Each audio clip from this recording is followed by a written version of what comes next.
to another video! Yesterday was the next stop for FanWing Fest 2026, with Tui heading to St. Louis, Missouri to meet with readers. It was a celebration of all things WAF, and everybody I've spoken to has just had the best time talking about these books together. There were two panels, one featuring a special surprise guest, and the other Tui herself spoke at. We learned some very cool details from these and attendees who spoke with the author while getting their pictures taken. So, here's everything new that was revealed this weekend. From a big graphic novel update to returning characters and POV choices, there's much to discuss. But before we begin, a huge shout out to my patrons. Number 95, The Soul Noob, to 𝙈𝙊𝙍𝙁𝙁, Avril, Pancake, 𝙈𝙊𝙍𝙁𝙁, Adequate, Cleaver, Moonclaw, Isaac, Iris, Minecraft9, Pantala Resident, Horizon the Furwing, Crystal, Phantom the Dragon, and Turtle the Seawing. Thank you all so much for supporting me. Links to their social medias are in the description down below. Anyways, without further ado, let's get into the video. Don't forget to check out my auditions video for a huge Wings of Fire fan project I'm hosting. Tryouts for parts end May 21st, so you won't want to miss the chance to be featured in a very special story. The biggest news come out of the most recent FanWing Fest is an update pertaining to the upcoming Wings of Fire graphic novels. Recently, it was confirmed that the Winglets would be illustrated, and now we have more information. Jake Parker is officially going to be the artist behind bringing the Wings of Fire short story collection to life. He drew for the Darkstalker Legends graphic novel last year. To give Mike Holmes the time to continue adapting the rest of the main series books, Parker is coming back.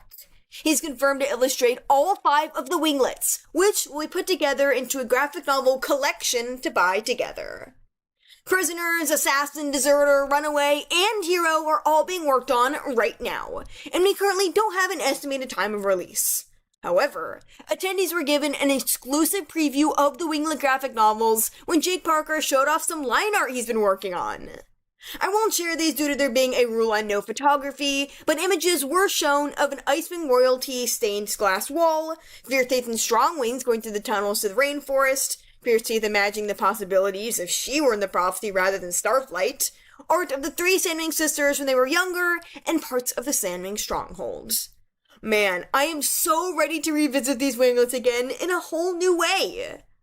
My friend Kiko Loki had the opportunity to ask Tui about a topic that's always interested them: mysterious and mystifying murders. Introduced in the guide, this in-universe piece of literature is Cobra Lily the Leafwing's favorite book. It details murder cases all around Pyria that dragons actually got away with. I'd love for Tui to write about that someday, or at least attach a portion of it to some kind of bonus content. Maybe we could have the answers revealed to lingering questions, or get doors open for entirely new stories. Tui told them that there's a much darker side to Cobra Lily than what we've seen so far, that she'd actually be willing to make a book about her or mysterious and mystifying murders as a sort of spin-off. Ooh, how exciting is that? I'd take both, honestly.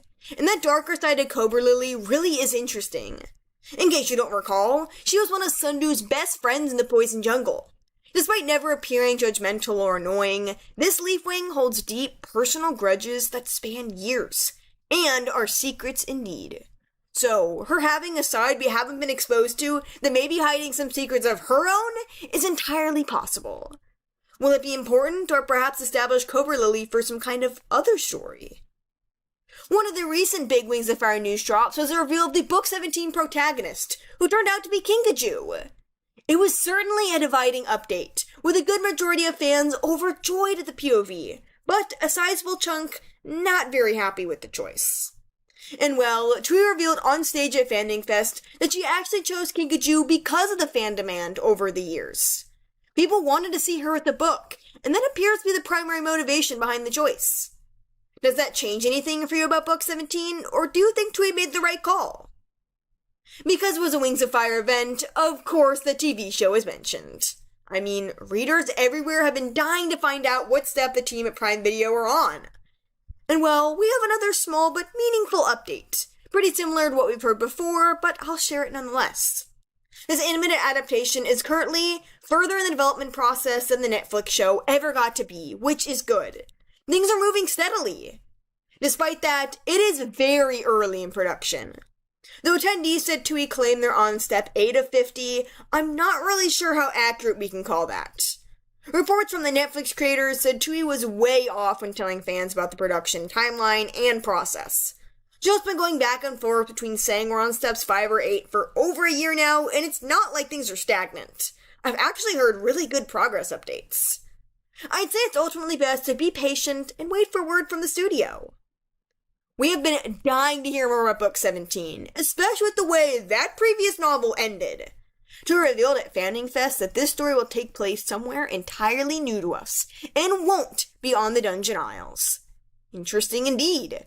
Since it's not part of this land grouping, I wonder if it'll be on an entirely different set of islands, or a part of Pyria or Pantala we've never gotten to explore, or perhaps somewhere even outside of all of this, based on the magic being used.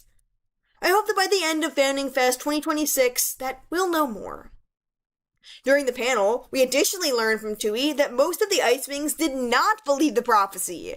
That makes sense, because they weren't in it, and it was told by their worst enemies. So, did the IceWings believe it was entirely false, or did they think the Nightwings were hiding a great truth about it? Not every dragon felt this way, but the tribe's overall stance was that they didn't trust it. And to clarify the safety of the IceWings in the Forgotten Isles, Tui told my friend Just a Grook the Darkstalker spell didn't reach them because of the magical barrier around the island. So, those were quite a lot of WAF updates. I'm most excited by our new information on the Winglet graphic novels. That also begs the question of whether or not Jake Parker will draw the Dragon Slayer one. I honestly think so. That way we can finish off the Jade Mountain storyline with Mike Holmes, and then have him continue on with Pantala. Please be kind to both artists though in the comments. They're going to do great. And again, there is still loads of time to audition for my Wings of Fire What If voice acted project. Check out my latest video for more information on all the roles and guidelines prior to uploading your tape on a casting call club. You guys have been seriously blowing me away with these auditions, and I've been in total awe. If you receive any emails regarding being dismissed, don't worry. I organize CCC folders my own way, so that's not a way of definitively saying you're not shortlisted.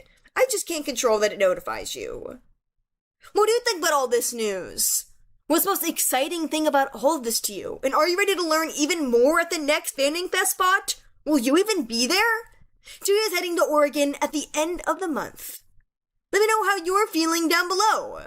Thank you all so much for watching, and I'll see you in the next video.